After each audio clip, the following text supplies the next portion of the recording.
I think motivation is a bit overhyped in the sport world and just in general. The reality is like motivation, it comes and goes and it wanes. So you're not going to be motivated, but if you just have the habits set and the discipline in place where, hey, I made this goal, I committed to this, so I'm going to see this through. Some days you are at training to go home. You know what I mean? Like you're literally just there to do your workout and leave. You're not trying to do anything other than stick it out. Then it's more just about showing up and not needing to like encourage or motivate yourself to show up. You're just going to do it because that's what you committed to and you like honoring your commitments.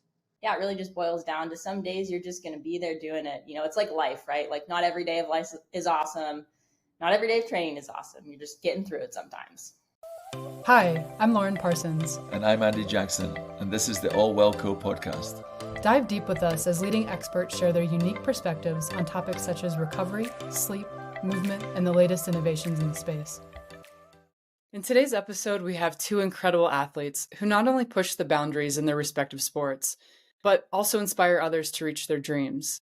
First up, we have Helen Maroulis, an American freestyle wrestler who made history by becoming the first ever American to win a gold medal in women's freestyle wrestling at the Olympic Games.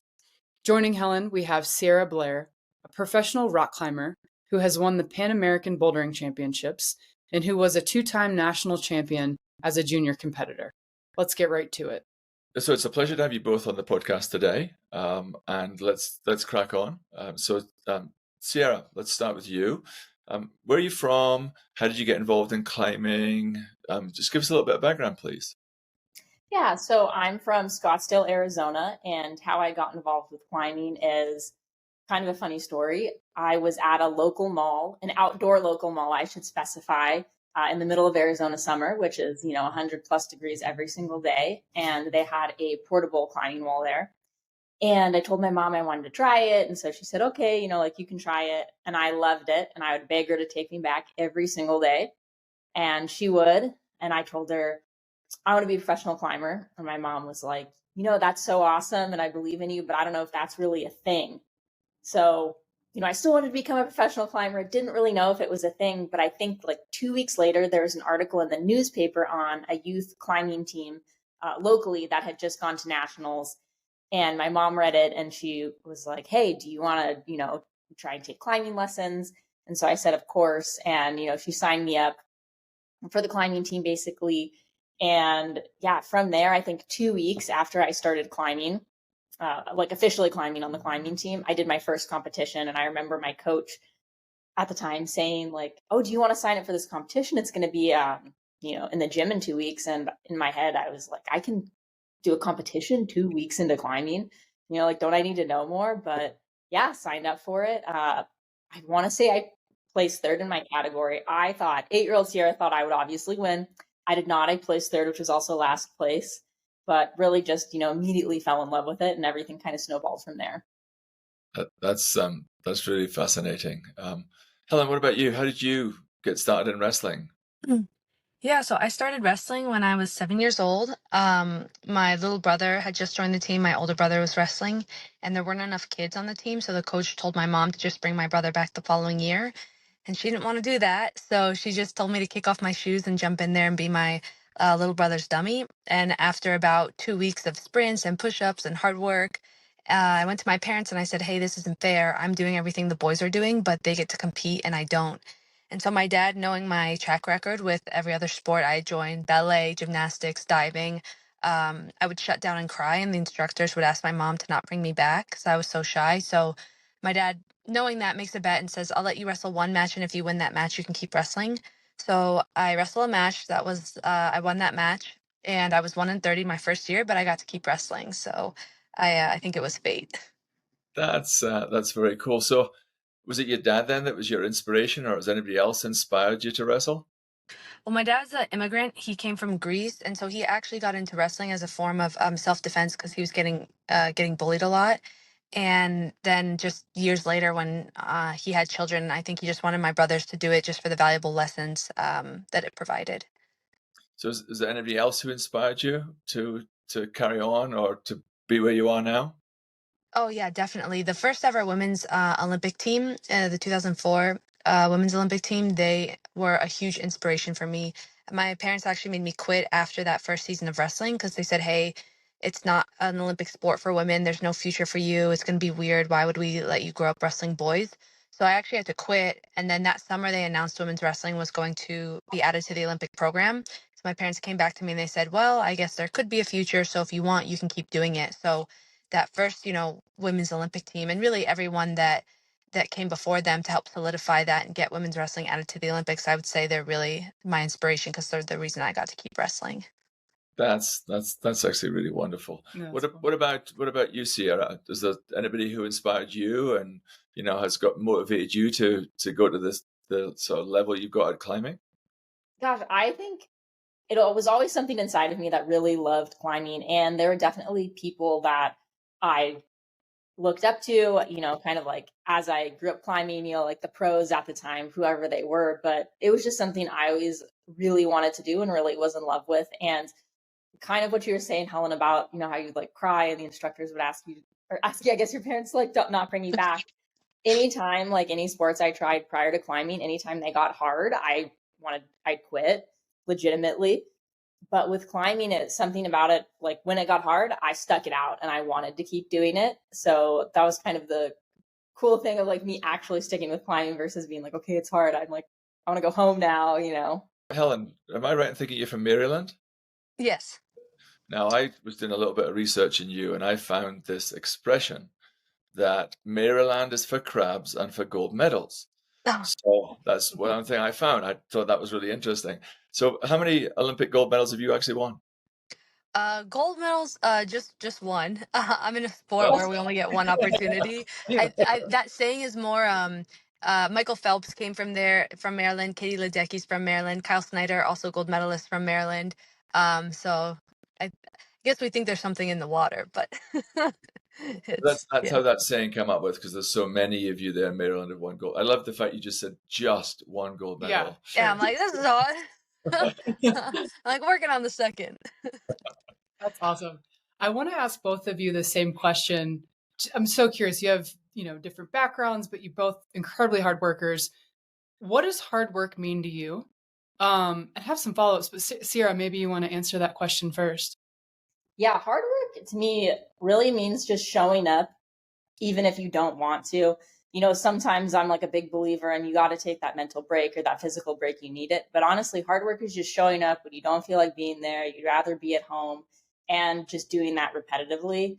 And it's a lot of just having your nose to the grindstone. And at least how climbing works, a lot of times for me, I feel like I have a goal, but it's a big goal. And I don't always have like small things I'm hitting along the way.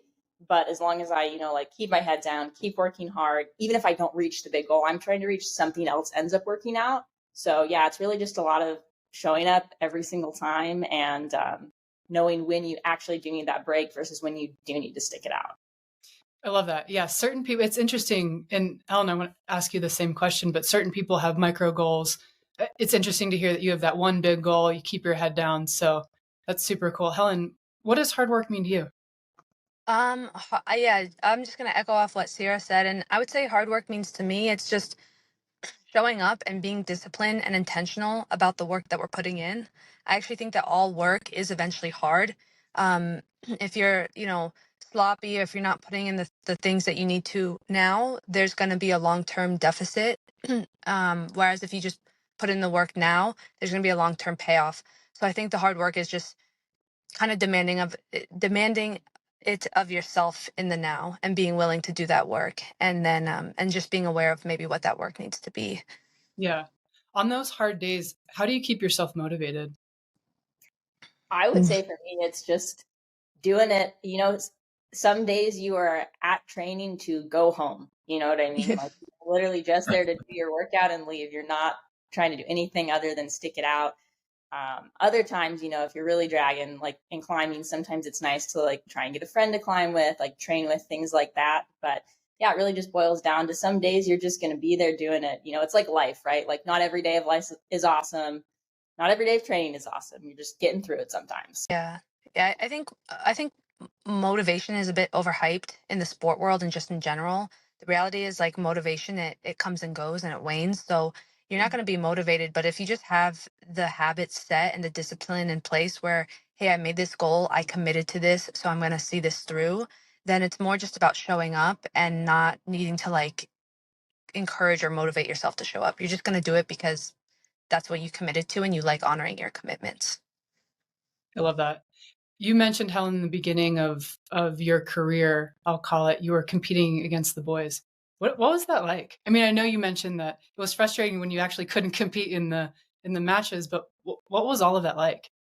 Um, so it's kind of twofold. There's a bit of polarity to it. On the one hand, when I started wrestling, there was only 5 out of 50 states with girl state sanctioned wrestling, and Maryland wasn't one of them. So I grew up wrestling the boys.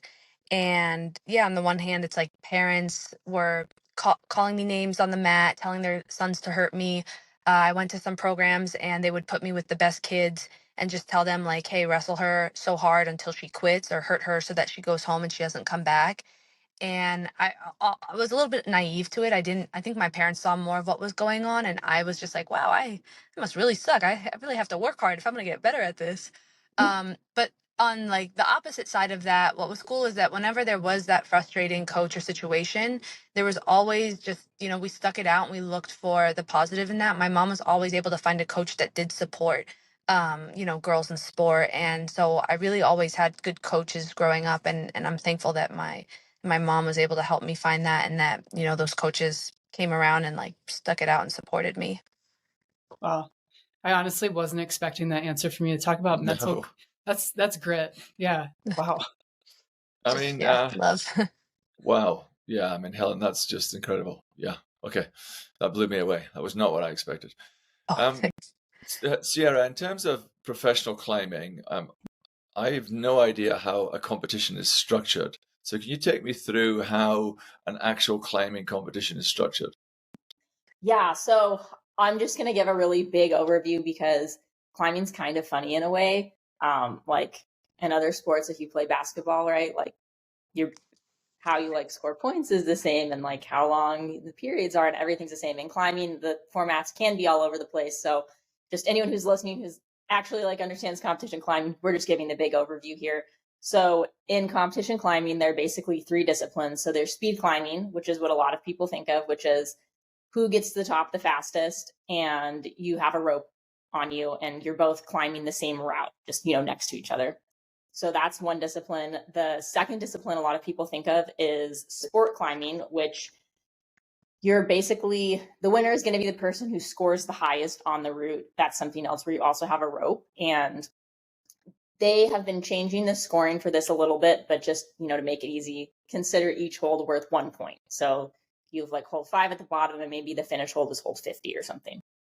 And then what I do, which is bouldering, is it's shorter. We don't have ropes. We fall on mats or crash pads. It usually goes up to like 15 feet in a competition, I would say, is the wall height. And the way they do the scoring is you'll have 4 boulder problems essentially, and it's going to be a combination on how you do on all of them. And the scoring can get really complicated with that, but basically they add all of your points together. Whoever has the most points wins. And what's kind of unique about, like if you're in a bouldering finals is or actually, I guess this isn't for finals, you preview it, but long story short, a lot of the times in bouldering competitions, when you turn around, it's the first time you see the boulder problem. So you have your like 5 minutes to figure it out. No other competitors can watch you. Obviously the crowd can't. And then once your 5 minutes are up, then you go back into what's called isolation. Then the next climber will come out and see how they can do without any additional information. So that's called on-sighting, when you don't have any information on the climb you're doing. So in terms of you competing in climbing, have you had the same sort of challenges that Helen had in terms of it being quite male dominated? Oh yeah, climbing was definitely really male dominated. It's a lot better now, but I started in 2002, and I remember especially going on climbing trips, I would be the only girl, and a lot of the times I was younger, and I just remember just even the way the guys would talk to each other, and it wasn't anything derogatory towards me, but I was just like, I would love if another like girl was here to like balance this out. Like some of the things they'd say, I was like, my ears are bleeding right now. But I would say locally, I had a lot of support just kind of from everyone, which is very different from Helen's story. You know, I do feel like people were like supportive and like helpful in the community. Um, and I ran into kind of more problems with what I was doing in climbing as I got older versus when I was younger. So I had a very unique experience coming up in climbing because I know a lot of people don't have that similar experience now. They, you know, kind of run into more problems when they start climbing, just with like the culture and things like that. But I definitely had a unique and I would say like relatively positive experience. And whether that was just circumstantial or the people I was around, I don't really know, but I do feel lucky for kind of how I was like raised up in climbing. I want to dive into some challenges a little bit more. Helen, when I was reading about your background, I think in 2018, 2019, you suffered some major concussions. I think 3 major concussions. I can empathize a little bit. I suffered a major concussion in college. I actually had to withdraw from school. Not sure if I'd go back to school. I played volleyball. So I can empathize a little bit. 3, that's what happened. That's a lot. Yeah, so it was honestly just a crazy chain of events. I had gotten surgery on my thumb after the 2017 World Championships, and I got cleared, okay, at this week mark, you can come back to competition. And so did the whole protocol, went back to, did a pro league in India, got hit in between the eyes, and they weren't sure if it was a concussion. I wasn't sure if I broke my nose, or maybe I got sick from travel, or maybe I was still out of shape from coming off of the thumb surgery. It was and then there just wasn't the medical staff or the support staff, the coaching staff, to really kind of keep my best interest in mind. And so, and maybe just not the knowledge of concussion protocol. So I ended up resting for a week and then trying to finish out the league, and flew back home. And it just took 4 months. Personality changed, light and sound sensitivity. My autonomic nervous system didn't regulate. And it was just like, yeah, having to retrain the brain and the mind how to function. And then I think psychologically things didn't heal from that. And so the concussions kept happening. And that's also something that science is now showing. A lot of times, if you don't fully heal from one, it is a lot more common to get re-injured. And so I ended up getting a second concussion, and that took another couple months to recover from. And then I ended up getting a PTSD diagnosis from that. So I was put in an inpatient facility and just came out and was like, well, who am I and what do I do? I guess I'll just go back to wrestling. So I went to the World Championships 6 weeks after that and tore my rotator cuff off the bone. And finally, that was then I had to get surgery. And that was finally the like, oh, there's something on the outside to reflect how broken I am on the inside, because this is just an invisible injury and I'm not fully aware of it or understanding it. And I don't think a lot of people in the space are either. And so I really just stepped away from sport and then took some time, took a small retirement, and just really focused on healing. And then that's when things kind of came back. Yeah. I had post-concussion syndrome for 9 months. And so just walking on a treadmill for 5 minutes was tough. So, and it's interesting you mentioned, you just don't know who you are. Or you don't know what the next move. I mean, I remember when people tell me about who I was then, my personality was so different. I was like a robot with all the medication that they had me on. So I can certainly empathize with that. It's a really weird thing, head injury. If others out there are listening who have had maybe concussions and are suffering like you, or like you had, what advice would you give to them? Yeah. So I would say, first and foremost, I mean, I'm not a doctor, I can't give medical advice, but just sharing from my own personal experience, concussion's interesting in that there's a lot of doctors and there's science out there about it, but it is constantly evolving and changing. And so, I had doctors tell me I need to retire for CTE, and then they would send me to a specialist, and that specialist would be like, oh no, actually you're fine. And what I see happen is that kids will either suppress or not talk about a lot of their symptoms for fear of like, there's no way this is related to the concussion. This must be me. I'm emotional because I'm upset that I can't do my sport right now, when in reality that might not be the case. It could be a bunch of compounding factors, and a lot of it is coming back to your brain. Like if you injure your shoulder and you do too much, your shoulder's going to get sore. When you injure your brain and you do too much, you don't get a sore brain, you get wonky output. And that's with like personality changes, mood regulation. So Tangible things I would recommend. Fascial counterstrain changed my life. The guy that invented that is in Maryland. His name's Brian Tuckey. That tremendously helped for the PTSD and for the concussion. I don't think I would have come back to sport without it. Hyperbaric is also super, super powerful, just getting oxygen to the brain and the healing effects of that for concussion. And then honestly, getting your eyes tested and doing eye drills. I think it was like 80% of symptoms come from the eyes having gotten messed up from the concussion. And the way that we process and take in things in the world is first and primarily through our sense with the eyes. So those are like the 3 tangible things I'd recommend, but obviously check with your doctor. Sure. Well, there's definitely 3 of us here who've suffered concussions, and those eye exercises I know very well. Yeah, I did therapy. So I know those well. So Sierra, I can't leave you out. Have you suffered any concussions? Knock on wood, I have not suffered a concussion. When I was about 10 years old, though, my mom did get a pretty bad concussion.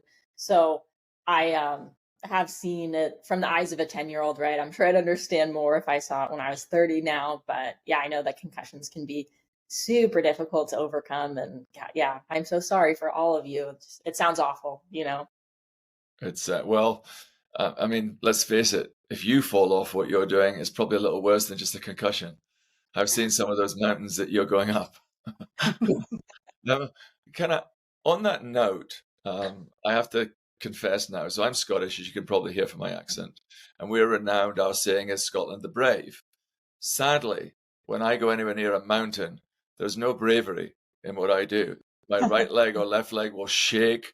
I'm terrified of heights. It's all sorts of things. But you, Sierra, every time I read about you, everyone says you're a thrill seeker. You're one of those women who dare. So come on, give me and other people a bit of help. How do you manage fear? No, I am scared a lot more than people would think. That's what I'll say. I just like fight my way through it is the deal. I once read this quote, and I think it's really good. It says, if you can't beat fear, do it scared. And so there's a lot of things in life, a lot of things in climbing. I just do it scared. And you know, you always want to manage risk and be smart about things, but at least for me, there's a lot of just like bucking up and doing it. So, you know, I don't think it's good to like push yourself so much that you're going to traumatize yourself. Like, I think that's a real thing, but I do think sometimes you just have to say, okay, like I'm going to be scared. I'm not going to like it, but I'm just going to like push through it. So if you're on the mountain and suddenly you get this kind of doubt and you're not sure what to do, you know, when you're literally on the mountain, how do you deal with those doubts? Well, a lot of the climbing I do is so short that if I'm ever just like gonna have a meltdown on the wall, I can just like drop off or climb down. There was one climb I did in late 2023 where I was actually scared doing it, and it was funny because I was in the easier section of it and I was pretty close to the top, but I just took a deep breath and was like, relax, you know, you can do this, like take it slow, you know, once you get to the top, you're going to be glad you did it. And I really think just even counting backwards from 3, like giving yourself a slow 3, 2, 1 can really help calm you down. And at least in climbing, if you do that, it also doesn't take away so much time from, you know, you actively climbing on the wall. Like you can do a 3, 2, 1 pretty easy without like draining all of your energy. So that's kind of my one go-to I would say I have on the wall. And actually, Helen, you know, you're in that one-on-one sport. So you get on the mat, you look at an opponent across the mat. Do you ever have any doubts, or, you know, you look at someone, you go, is she stronger than me? You know, I've heard her performance is better than me at the moment. Do you have any doubts when you're there? Yeah, absolutely. My first Olympics in 2016, in the finals, I wrestled against a Japanese woman, Sayori Yoshida, and she had never lost a Worlds or Olympics since it became an Olympic sport. So from 2004 until 2016, she won every Worlds and Olympics that there was. And so to go in there and blindly think like, well, I'm just going to beat her because, I mean, it's like, I can't lie to myself, you know? So, yeah, I think part of it is just putting the doubts on the table and being okay with it. It's like, I think sometimes we get caught up in, I have to know for sure. I have to have this certainty that I'm going to win or that I'm going to do this. And it's kind of like Sierra said, you know, if you can't do it without fear, do it scared. And also you can do things without having full certainty. Part of it is just I like to let myself be free to compete. That's like always my prayer, just free to compete, free to compete, free from fear. So I know that when I'm in that space, I'm wrestling from joy and love, and what I create is just, it gets to be my work, and I'm a representation of it, and that's that, whatever it ends up with. I have something that I think might be helpful. It kind of bounces off what Helen is saying, but I read this quote once online where it's like, if you're, don't worry about having a good day, just have a day, you know? And so sometimes when I'm climbing, I think about that. If I, I'm trying to like set a new climb or something, sometimes I tell myself just like have a climb, basically just climb and like do as well as you can, instead of putting so much focus on like the end goal of it. It really is just like living in the moment and just like executing like what's happening at that time. And yeah, that's something that's like really helped me get up quite a few boulders at this point. Yeah. I think you're both aware, because you're part of our wonderful network of professionals, that within our network we've got lots of strength and conditioning coaches and chiropractors and physical therapists and athletes like yourselves, etc. in here. I think everybody wants to know people at the top. So you two are at the top of your sport.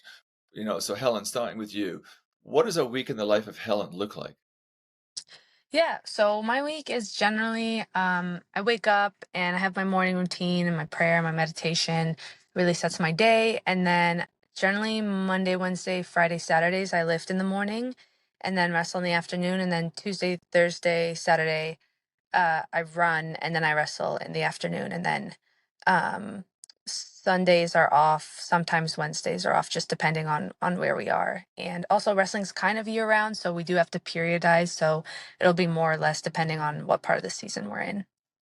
And anything particular nutritionally that you would do, or any secrets you'd want to give to other athletes or coaches?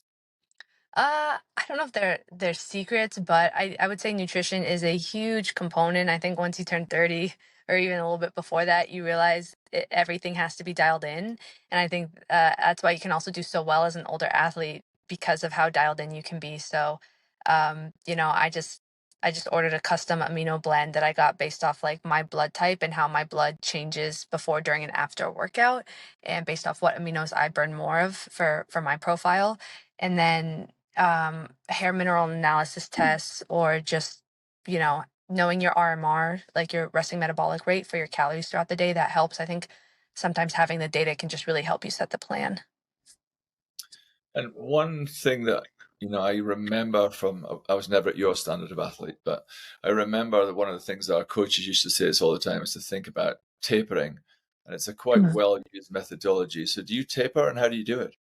Absolutely. I think I'm a great taper because it's actually, I think tapering is psychologically very difficult for a lot of athletes, especially if you start to put your identity in like, I deserve this based off how hard I'm working, or because I'm working hard I'm going to win this.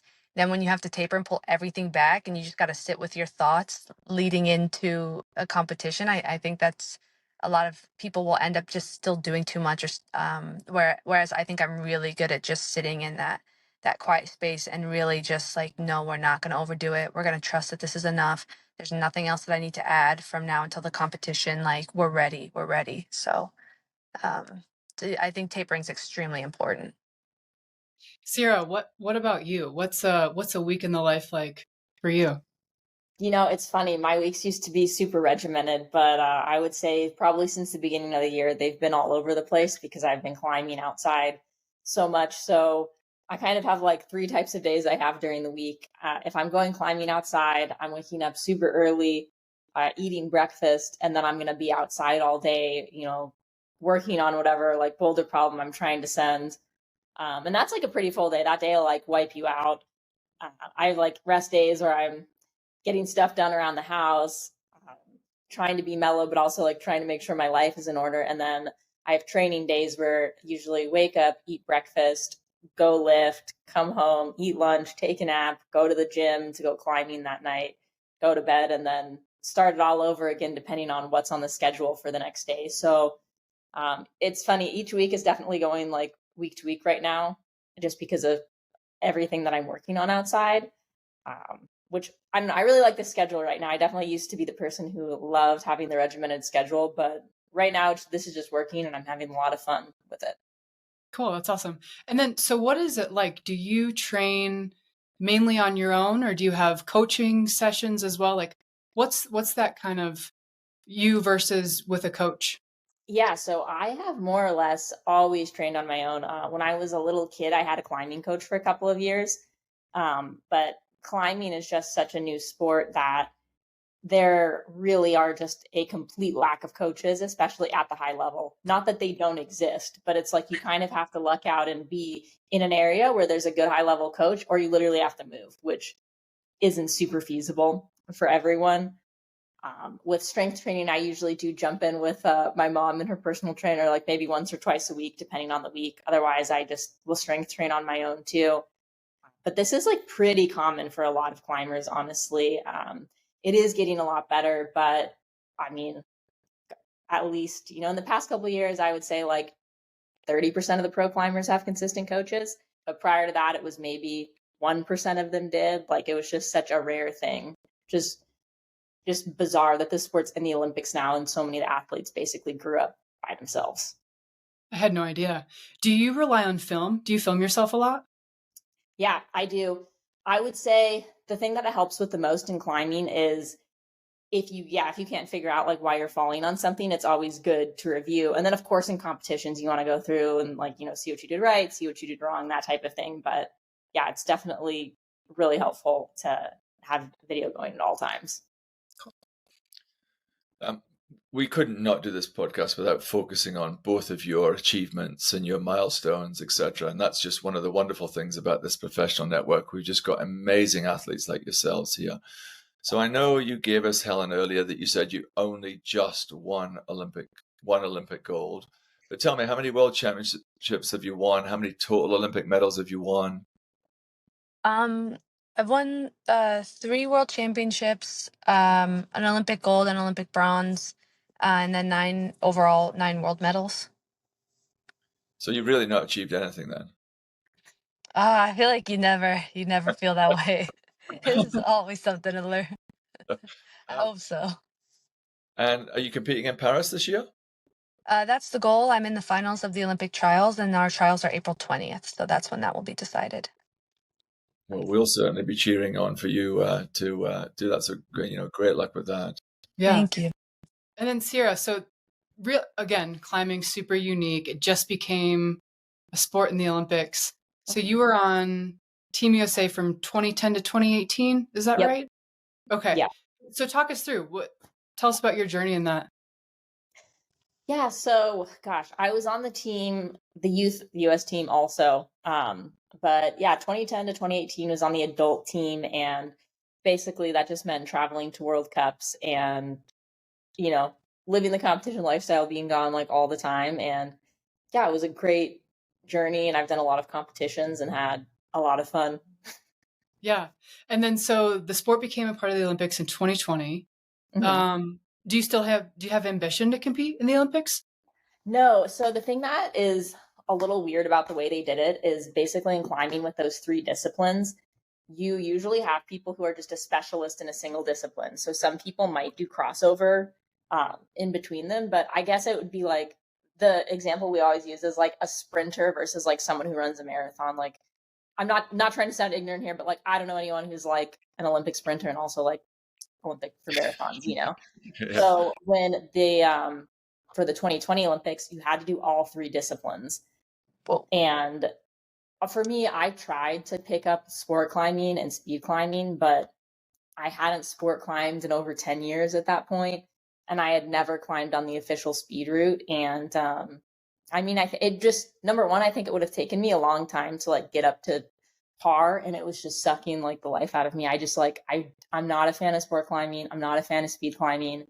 And I was like, man, I tried to do it. It made my bouldering get worse, and I just ultimately was not having a good time. So I was like, you know what? I'm just going to stick to what I've always done, bouldering. Like, it'd be cool to be in the Olympics, but with like everything I have to do, it just doesn't make sense. And a lot of athletes kind of like felt the same way. Like no one was excited that they did the format this way. But at least in 2024, now speed climbing gets to be its own separate discipline, and you have to do sport climbing and bouldering together, which is better. And then I believe they're saying for 2028, the goal was to have them all split up, which is good. So it would have been a cool thing to do, but yeah, just ultimately I mean, I made the decision that I was like, this just isn't going to work for me. You know, I'll be happier not trying to force myself into this. So Helen, I thought you were going to ask a question, so please do. Yeah, I was just curious, Sierra, if they did split them up, would you do LA 2028 and like what the peak age for climbers is?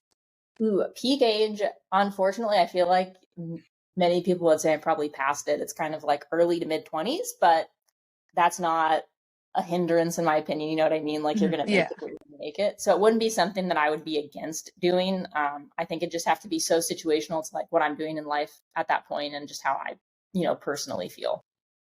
Yeah. Oh, that's great. So outside of your actual sport, the two of you, just from what I've seen, get all sorts of amazing, unique opportunities. And Helen, I think you know I spotted you the other day on America's Got Talent. As you know, Lauren had a look at it as well. So, what is the coolest thing you've done that you believe that wrestling has opened up for you? Oh man. Oh, that's such a hard question. I don't know that I can pick one thing. I'd say overall, it's just if you would have told me when I was like 10 years old that I was going to have these opportunities and I was going to be competing alongside the men at world championships, at the Olympic Games, that women were gonna have that space. I don't, yeah, I just would have been like, oh, cool. But just to see how far women's wrestling has come and the reception of it, and we just had Division 1 women's wrestling get added now, so that's going to start in 2026, I believe. Um, yeah, it's just changed a lot for me personally. I don't know. I've gotten to do a lot of cool stuff, I guess. I don't know. Um, Well, let me ask you a question then. So, what was it like to meet Simon Cowell? Oh, that was cool. I honestly don't fangirl. I don't really have like any celebrities that I'm like dying to meet really, but I watch a lot of America's Got Talent and I watch any like Britain's Got Talent. Any country that there is that has that show, I will watch it because I like watching it before tournaments because I always cry. It just really resonates to see people like pouring out their art and their passion and like chasing their dream, like the way that show's formatted. And so yeah, it was so cool to meet Simon. He's so nice. Such like all the judges were so nice. So I did geek out a bit on that. That's awesome. And then Sierra, so you get to travel to some of the most beautiful places in the world Mhm. with climbing and with modeling. And what are the coolest places you've been to? Oh, I mean, Iceland is always going to be the coolest place in my opinion. I've been twice and I feel like I need to go back soon. But yeah, Iceland is just like a fairy tale. It is so cool. And if anyone's thinking about going, I highly recommend it. You will absolutely not regret your trip at all. Okay, cool. So, just trying to get you two to help each other because that's one of the aims of this podcast is that we all help each other. That's one of the things we're trying to do here. So, we'll start with you, Sierra, for Helen. If you were coaching Helen and she's your new best friend, what pieces of advice would you share for her? For climbing coaching? Or anything, just anything, you know, you're Helen's coach now. You're her I'm best afraid of friend. heights. I'm afraid of heights. You could help with that. Not necessarily for climbing, just any bits of advice you would share as hopefully you two have now become new best friends. I would say, gosh, that's a really good question. I think my best advice I can give anyone in life and just in sport is sometimes you're going to have to be your own hero. Like you're going to have your own back. You're going to have to make sure you're doing what you need to do. And sorry, my cat just jumped in. It's okay. I guess my screen goes black. That was her face. So it really, at the end of the day, it always comes down to you. So just make sure that you're doing things that are going to make life easier for your future self. You're doing things to honor yourself. And yeah, you're really just prioritizing what you need. I think that's kind of the advice I would give. So Thank you. what about you, Helen? What sort of advice are you going to give your new best friend?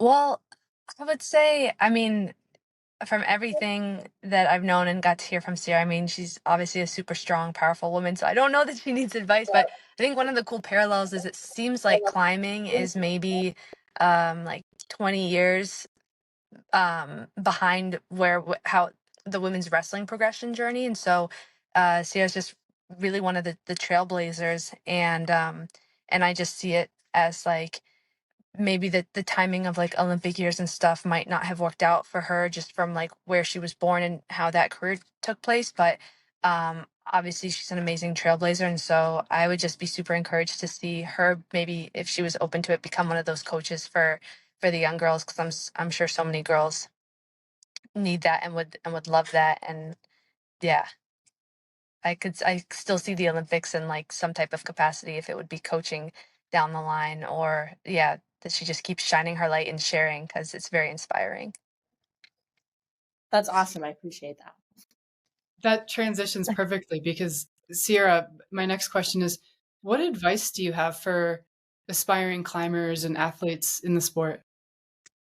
Yeah, I would say work hard and then work harder. That's my advice that I give everyone, because, and I mean this in the best possible way. It's never enough, the hard work you're putting in. You have to do it forever, and you have to be consistent about it. And if you decide that you really want to be good at something, you just really have to put in the work with it. And it might not land exactly where you land, but things will come in. I'm a true believer that hard work is just never wasted.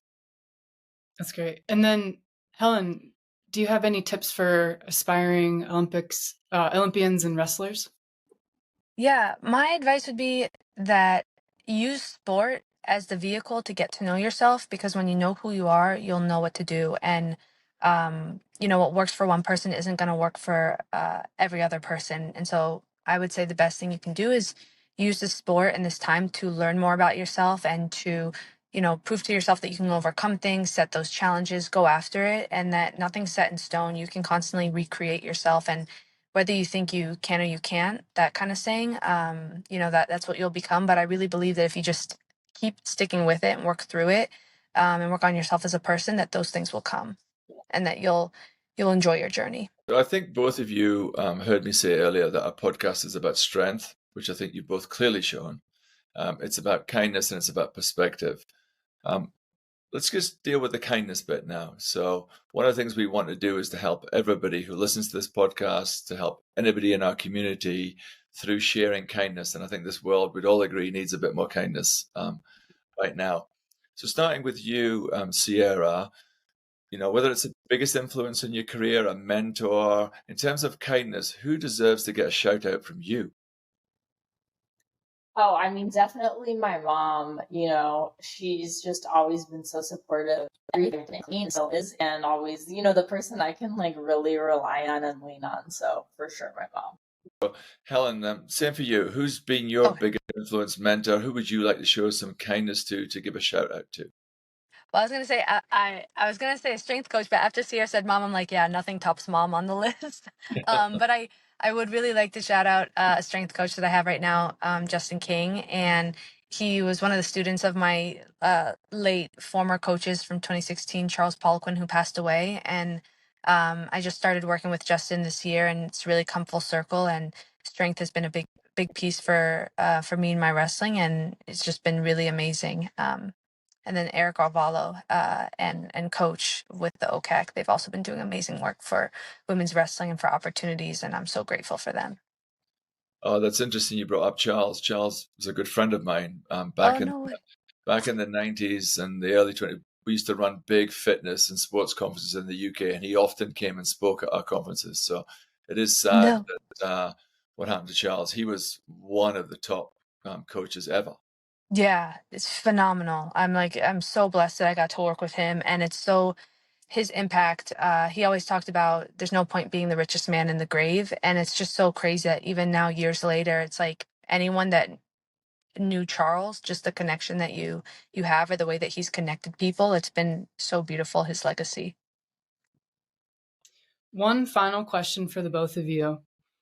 If there are mothers of young girls listening to this, or younger athletes listening to this themselves, what would you say to help them inspire them to just go for it?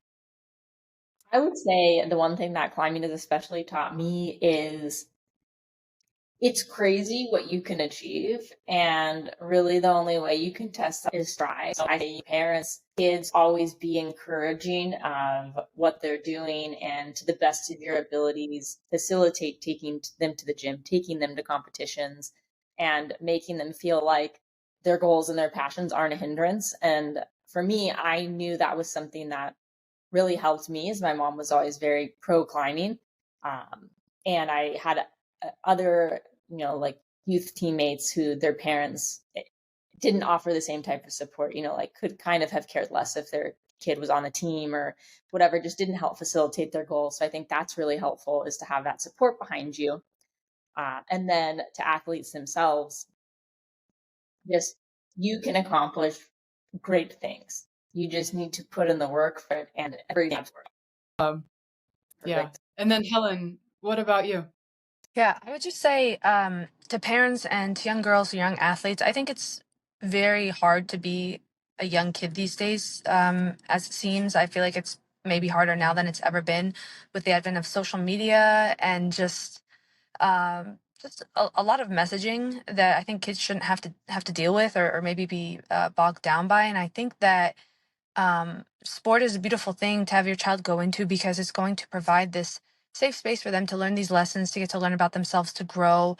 Wrestling has taught me about my body and healthy eating. It's allowed me to travel the world. I've made friends from all over the world. I've got to see so many cultures and have my eyes exposed to so much. And there's just opportunities for college now and all these other things. And so I think um, having your young kids in sports is just really good for their development emotionally, physically, mentally, and spiritually. And we want kids to be healthy and to be happy. And so I hope that sport would be that place for them.